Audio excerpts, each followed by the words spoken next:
누가복음 22장 24절에서부터 30절까지입니다.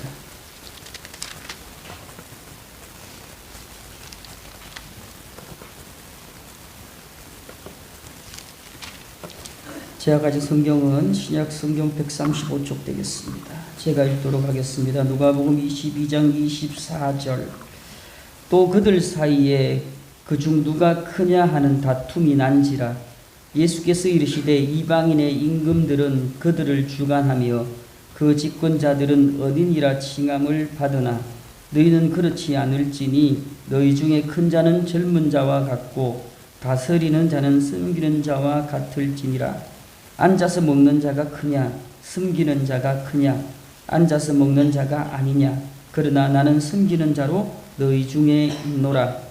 너희는 나의 모든 시험 중에 항상 나와 함께 한 자들인즉 내 아버지께서 나라를 내게 맡기신 것 같이 나도 너희에게 맡겨 너희로 내 나라에 있어 내 상에서 먹고 마시며 또는 보좌에 앉아 이스라엘 12지파를 다스리게 하려 하노라.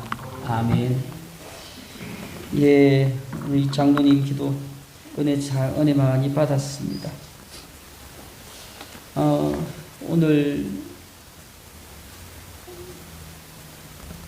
로장로 추대 및 은퇴와 임직 예식이 있어서 먼저 하나님 말씀을 함께 좀 나누었으면 하는 마음으로 오늘 말씀 제목을 정했습니다. 말씀 제목은 섬기는 자가 되라입니다. 레오나르도 디카프리오가 주연을 맡은 블루드 다이아몬드라는 영화가 있습니다. 배경이 아프리카의 시에라리온이라는 나라입니다. 시에라리온이라는 나라는 세계적으로 다이아몬드 생산 국가입니다. 말 그대로 이 다이아몬드를 두고 싸우는 그런 영화입니다. 흑인 남성이 반군에 의해서 끌려갔습니다. 끌려가서 다이아몬드를 채취하는 그 강에 강제 노역을 당하게 됩니다. 영화여서 그런지 실제로 그런지 거기는 강에 우리 흔히 말해서 사금을 채취하는 것처럼 다이아몬드를 막 찾더라고요. 이 흑인 남성의 이름은 솔로몬입니다. 흙탕물을 막 뒤집고 하는데 발에 뭔가 묵직한 물체가 밟혔습니다. 건져보니까 이 핑크빛을 내는 아주 큰, 우리 돈으로 치면 몇 천억 되는 다이아몬드를 찾았어요. 옆에 사람들이 보자마자 눈이 바뀝니다. 영화는 이 다이아몬드를 차지하기 위한 서로들 간의 암투고 경쟁이고 추격이고 전쟁이었습니다. 레오나르도 디카프리오는 전역한 군인이었는데 장교였는데 이 다이아몬드 소식을 듣습니다. 그리고 그 다이아몬드를 찾아서 떠납니다. 그 중에는 좀 양심이 선한 사람이에요. 디카프리오는 이 다이아몬드를 팔아서 자신의 인생을 역전시키는 계기로 삼고자 합니다. 반대로 이 다이아몬드를 처음 가장 먼저 습득한 이 흑인 솔로몬은 이 다이아몬드를 팔아서 다른 반군에게 소년병으로 끌려간 자기 아들을 찾는데 이 다이아몬드를 사용하려고 합니다. 또 다이아몬드가 희귀한 다이아몬드가 있다고 하니까 또 많은 군인들이 또 반군들이 다이아몬드를 뺏기 위해서 찾아오고 또 이 과정을 취재하기 위한 여기자가 등장을 합니다. 마지막 장면은 이 디카프리오가 이 솔로몬을 보조해서 아마 디카프리오는 그런 것 같아요. 이거 니 다 필요 없으니까 이거 나 조금만 떼주면 뭐 된다는 의미로 길잡이 역할을 해줍니다. 그래서 두 명이 막 도망을 다녀요. 그래서 다이아몬드를 가지고 이제 산 정상에 올라갑니다. 헬기를 기다리기 위해서. 그런데 디카프리오는 총에 맞아서 그 헬기를 타지 못하고 끝내 죽게 되죠. 그렇게 영화는 끝이 납니다. 다이아몬드 하나를 놓고 죽고 죽이는 일들이 일어난 영화였습니다. 여러분, 이 세상에서 모래처럼 이 다이아몬드가 흔하면 아무 데서나 구할 수 있다면 다이아몬드 때문에 죽고 죽이는 그러한 일은 없을 것입니다. 자, 오늘 본문 24절을 이렇게 시작합니다. 또 그들 사이에 그중 누가 크냐 하는 다툼이 난지라. 제자들 사이에 다툼이 났습니다. 이걸 좋게 해석하면 변론이 있었다. 쉽게 말해서 법정에서 판사를 두고 검사와 변호사가 논쟁을 벌이는 그런 거고요. 좀 나쁘게 얘기하면 서로 간에 고성을 지으면서 내가 크다라는 싸움이 났다는 겁니다. 이 다툼이라는 단어는 반복의 의미가 있어요. 이 단어 속에. 그래서 제자들이 누가 크냐라는 다툼을 전에서부터 계속 했다는 겁니다. 여기서 크냐라는 뜻은 키가 큰 사람을 말하는 게 아니고요. The greatest, 누가 더 위대하냐, 누가 예수 사역에 있어서 공로가 크냐, 이 얘기를 하는 겁니다. 이 제자들 간의 다툼은 시간이 지나면 지날수록 그 강도가 점점점 세졌습니다. 아마 오늘 누가복음 22장이 되는 배경이 되는 이 시점에 이 제자들의 다툼은 극에 달했을 것입니다. 왜냐하면 예수님께서 지금 예루살렘에 계시기 때문입니다. 예수님은 예루살렘 성 안에서 제자들과 함께 유월절 식사를 하셨습니다. 벌써 세 번째 유월절 식사였습니다. 제자들과 함께하는. 그런데 제자들은 모르지만 예수님은 제자들과 하는 마지막 유월절 식사였습니다. 왜냐하면 예수님은 십자가에 달려 죽기 위해서 예루살렘 성에 들어오셨습니다. 우리가 본문을 읽지 않았습니다마는 6절을 보면 이미 가룟 유다는 예수님을 대제사장의 무리에게 넘겨줄 업무를 끝내놓고 있었습니다. 이런 상황이지만 제자들의 생각은 달랐습니다. 전에도 제가 몇 번 말씀을 드린 것 같아요. 제자들은 예수님께서 예루살렘에 오셨으면 이제 새로운 나라가 시작될 것이라고 믿었습니다. 궁궐에 있는 헤롯은 어떻게 보면 가짜 왕이었죠. 이둠의 사람이었습니다. 그 헤롯을 끌어내리고 다윗의 혈통을 지닌 예수님께서 거기 왕이 되신 거예요. 가나안 지역을 다스리는 로마의 모든 세력들, 빌라도부터 시작해서 모든 로마의 군대들을 몰아내고 다윗이 옛날에 세웠던 그 나라를 예수님께서 회복시킬 거라고 제자들은 믿고 따라왔습니다. 자, 여러분, 예수님이 왕이 되시면 왕 혼자 다스리는 게 아니잖아요. 대통령이 바뀌면, 우리나라 같은 경우도요, 대통령이 바뀌면 순간 바뀌는 자리가 1000자리가 이상이 됩니다. 1000명 이상이 대통령이 옷을 벗는 동시에 쫙 옷을 벗는 거예요. 그러면 그 1000자리를 또 채워야 되죠. 자리가 똑같지 않잖아요. 핵심 자리가 있고 좀 덜 핵심적인 자리가 있고. 제자들의 다툼은 핵심적인 자리에 누가 앉을 거냐라는 다툼이었습니다. 제자들의 욕심 때문에 일어나는 그들만의 다툼이었습니다. 제자들의 다툼을 예수님께서 보셨습니다. 그러시면서 이렇게 말씀하셨습니다. 26절에 너희는 그렇지 않을지니, 너희는 그렇게 해서는 안 된다라는 겁니다. 구체적으로 어떻게 했으면 안 된다는 거죠? 25절처럼 하면 안 된다는 거예요. 자, 25절 새 번역 보겠습니다. 주 오른쪽에 보시면 25절 새 번역 있습니다. 우리 함께 읽겠습니다. 25절 시작. 예수께서 그들에게 말씀하셨다. 문민족들의 왕들은 백성을 위해 군림한다. 그리고 백성들에게 권세를 부리는 자들은 은인으로 행세한다. 중국 역사를 보면 왕은 무소불위의 권력을 가진 사람 아닙니까? 한국 역사에도 마찬가지고.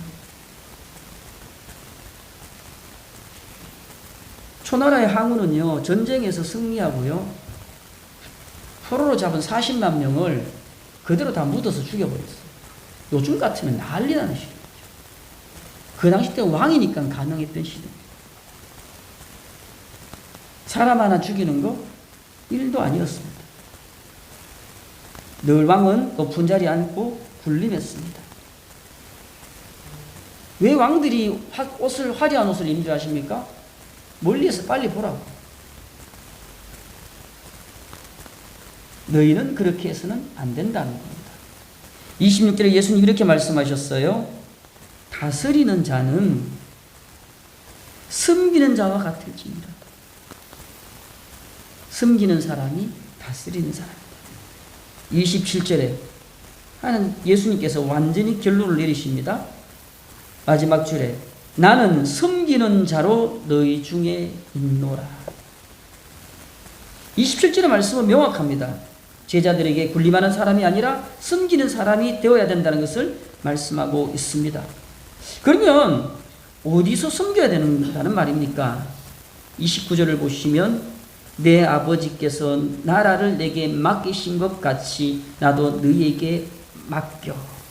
하나님의 나라에서.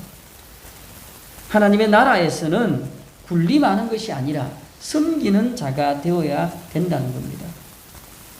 자, 하나님의 나라가 어디일까요? 눈으로 보이는 하나님의 나라, 하나님의 공동체는 교회라고 말씀드릴 수가 있습니다. 오늘 우리는 울로장로 추대와 장로 본사 은퇴 및 장로 임직 예식을 가지려고 합니다.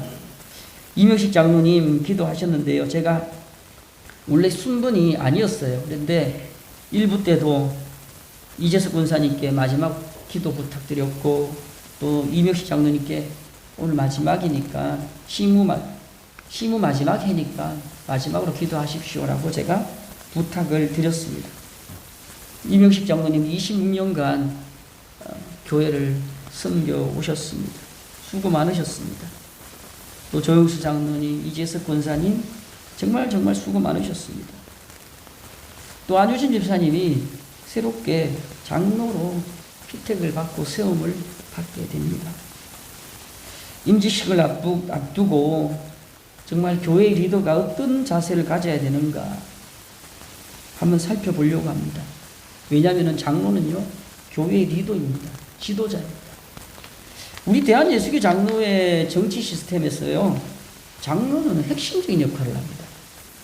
장로 중에 두 가지 장로가 있습니다. 설교를 하고 축도를 하는 장로가 있습니다. 그걸 목사라 칭합니다. 그리고 치리권만 행사하는 장로님이 있습니다. 그게 장로님입니다. 목사도 장로의 틀 안에 들어갑니다. 교회의 중요한 결정은 목사와 장로님이 모인 당회에서 거의 다 처리를 한다고 보면 무방합니다. 100%는 아니지만 거기서 모든 걸 거의 다 결정을 끝내놓습니다. 그래서 목사를 잘 증빙해야 되고 장로님을 잘 세워야 됩니다. 그러면 교회의 이러한 리더의 자격은 뭘까요? 돈이 많아야 됩니까? 아닙니다. 많이 배워야 됩니까? 아닙니다. 오늘 본문에 나오는 예수님 말씀처럼 잘 섬기는 자여야 됩니다. 예수님은 26절에 이런 말씀하십니다. 자, 보십시오. 너희 중에 큰 자는, 자, 건너뛰고요, 마지막으로 갑니다. 섬기는 자와 같을지니라. 앞에서 제자들이 뭘 합니까? 누가 크냐라고 다툽니다. 내가 크다, 네가 크다. 내가 공이 많다, 네가 공이 많다. 그걸 가지고 다툽니다. 예수님께서 그 다툼을 보고 너희들이 말하는 그 큰 자는 섬기는 자가 되어야 된다라고 말씀하고 있는 겁니다. 교회의 리더십은 섬김입니다. 그래서 25절에 말하는 세상의 리더십과는 전혀 다릅니다. 은퇴하신 우리 장로님, 권사님 은퇴하지만 주님 나라 가는 그날까지 방법은 다르지만 더 잘 섬기셔야 됩니다. 피택받은 집사님도 정말 열심히 섬기셔야 돼요. 여기 앉아있는 우리 모두가 정말 섬기는 자가 되어야 됩니다. 저도 마찬가지고요. 그러면 어떻게 섬겨야 할까요? 물질로 섬기셔야 됩니다. 최고가 아니라 최선을 다하셔야 돼요. 최고와 최선은 다른 겁니다. 많이 하는 것과 최선을 다하는 건 다른 개념입니다. 몸으로도 열심히 섬기셔야 됩니다. 마음으로도 잘 섬기셔야 됩니다. 흔히 세상에서 이런 말을 합니다. 나이를 먹으면 입은 닫고 지갑을 열어라는 말이 있습니다. 섬기고 베풀어야 된다는 겁니다. 그런데 섬기다 보면 때로는 오해를 받기도 합니다. 장로로 교회를 26년을 섬기면 때로는 이런저런 오해를 안 받을 수가 없습니다. 말 안 해도 뻔한 겁니다. 이런저런 오해와 때로는 그 마음을 몰라주는 그러한 상황들이 수없이 많이 있었을 겁니다. 앞으로도 있을 겁니다. 또 내 것을 희생해야만이 섬길 수가 있습니다. 저는요, 목회를 하면서 저는 교회에 있잖아요. 갑자기 장로님들을 불러야 될 때가 있습니다. 일 때문에. 출근하고 있는 분들을 불러야 될 때가 있습니다. 그럴 때마다 자주는 없는데요. 오시라고 하면 포스코 다니는 장로님은 작업복 차림으로 전심 때 전심 못 먹고 뛰쳐나오는 경우도 있고요. 이런저런 모양으로 그냥 하다가 일 놓고 뛰쳐오는 분들이, 장로님들이 계셨어요. 우리 교회도 그런 적이 있었습니다. 제가 급하게 장로님들을 오시라고 했는데 이 장로님 택시 세워놓고 영업하시다가 일하시다가 돌려서 바로 교회에 오셨어요. 조 장로님도 사무실 출근했는데 그냥 내팽개쳐놓고 오셨어요. 저는 확신합니다. 우리가 하나님께 시간과 물질을 드리면 하나님께서는 반드시 기억하시고 갚아주십니다. 진짜 섬김은 마음으로 잘 섬기셔야 돼요. 마음으로 섬기는 게 뭘까요? 교인들을 품는 거예요. 사랑하는 겁니다. 그러기 위해서는 말을 많이 하기보다는 상대방의 말을 많이 들어야 합니다. 그래야 이해가 하고 품을 수가 있죠.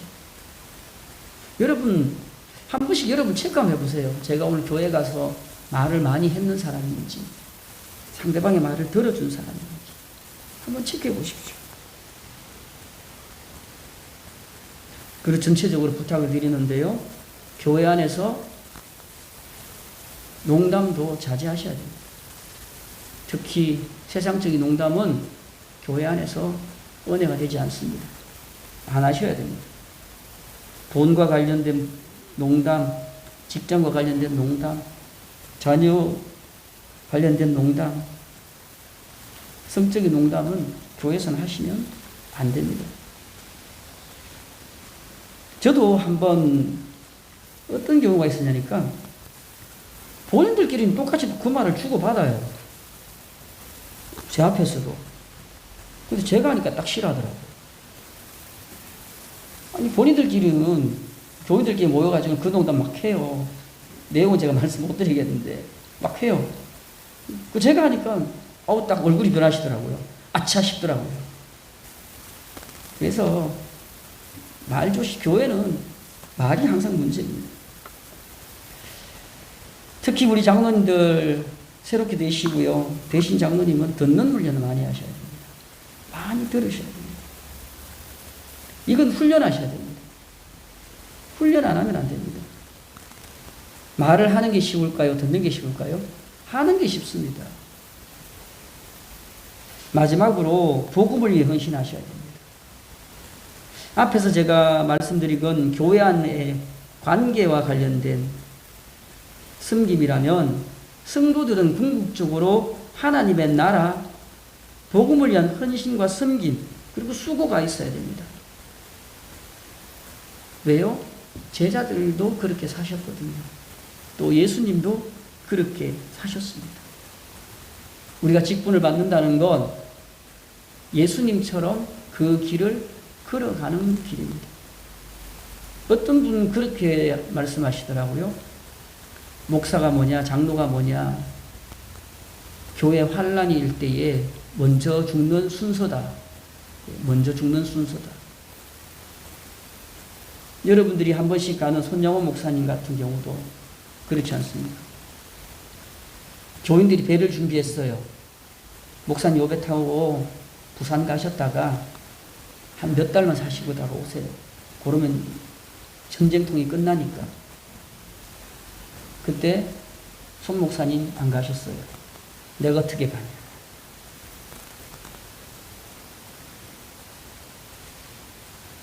한국교회는 그런 분들의 헌신과 희생 가운데 교회가 서 있는 것 같습니다.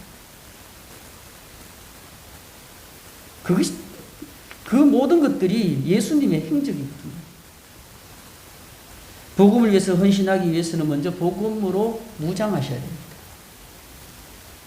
복음으로 무장하는 방법은 첫 번째가 예배입니다. 두 번째가 말씀이고요. 세 번째가 기도입니다. 황존직들은 공적 예배를 귀하게 여기셔야 됩니다. 이제 장로님 끝났다, 권사 끝났다, 이제 끝? 아닙니다. 새롭게 시작하셔야 됩니다. 성도들이 신앙이 자라지 않습니다. 왜요? 예배 한 번으로 신앙생활을 다 끝낸 걸로 하니까 신앙이 자라지 않아요. 항상 신앙이 그대로입니다. 저는 여러분들이 뭐 CBS나 CTS나 극동방송이나 설교 많이 들으세요. 어떤 목사님들은 그거 듣지 말라고 하는 분이 있습니다. 교인들 자꾸 기만 높아져가지고 뭐 이래 말씀하시는 분들인데 물론 사실 그런 부분들도 없진 않아요.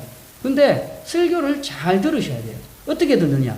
그 설교를 듣고 오늘 내 삶 속에 뭘 바꿀 건가, 어떻게 적용할 건가를 생각하시면 돼요. 오늘 저 말씀하셨네? 내가 한 번이라도 저렇게 살아보자. 그런 다짐이 있으면 설교를 잘 들은 거예요. 근데 그거 없이 듣는 건 소기의 경일입니다. 물론 설교자가 설교를 잘해야겠죠. 말씀도 익히셔야 되고요. 기도 생활도 하셔야 됩니다. 그리고 복음을 전하셔야 됩니다. 항존직까지 오르시면 꼭 전도 한 명은 하셔야 됩니다. 우리가 말씀과 예배와 기도가 안 되는데 무슨 복음을 전하면서 살아가겠습니까? 교회를 치리하라고 목사를 세우고 장로를 세우는 거 아닙니다. 그건 우리 장로교 헌법책에 나오는 내용이지만 저와 여러분들을 교회 목사로, 장로로, 권사로, 집사로 세우는 건 하나님의 나라를 이루어 가라고 세우는 겁니다. 복음 전하라고 세우는 겁니다. 지금까지 우리 이 장로님도 그렇고 먼저 은퇴하신 우리 최 장로님도 그렇고 또 조 장로님, 오늘 은퇴하시는 이재숙 권사님, 제가 이재숙 권사님 보면 놀랍습니다. 말이 없어요. 말 없는 권사님 처음 봐요. 농담도 안 해요. 네. 농담도 안 하고 묵묵하게 섬기시는 거 보면 제가 지금까지 권사님 중에 저런 권사님은 없었어요. 아마 속은 다르겠죠. 은퇴는 끝이 아니라 새로운 시작이라고 합니다. 여러분, 교회의 리더십은 세상의 리더십과는 다릅니다. 근데 저는 목사로서 좀 답답한 게 세상의 리더십과 교회의 리더십을 자꾸 착각을 해요. 교인들 사이에서. 아닙니다. 교회의 리더십은 섬김입니다. 물론 저에게도 여기에 유혹이 많습니다. 저도 여기에서 많이 넘어지는 게 사실입니다. 근데 늘 깨달으면서 넘어지죠. 내가 목사야, 내가 장로야 아무리 외쳐도 알아주는 거 없잖아요. 입만 아파요. 뭐로 해야 됩니까? 섬김으로 외쳐야 됩니다. 주님 그렇게 걸어가셨습니다. 오랜만에 임직식을 하는 것 같아요. 근자의 은퇴는 우리 배상희 권사님 은퇴하고 또 처음인 것 같아요. 저는 교회에 일꾼들을 많이 세우고 싶습니다. 어느 그 여건만 되면 최대한 많이 세우고 싶습니다. 왜요? 헌신하라고 세우는 거죠.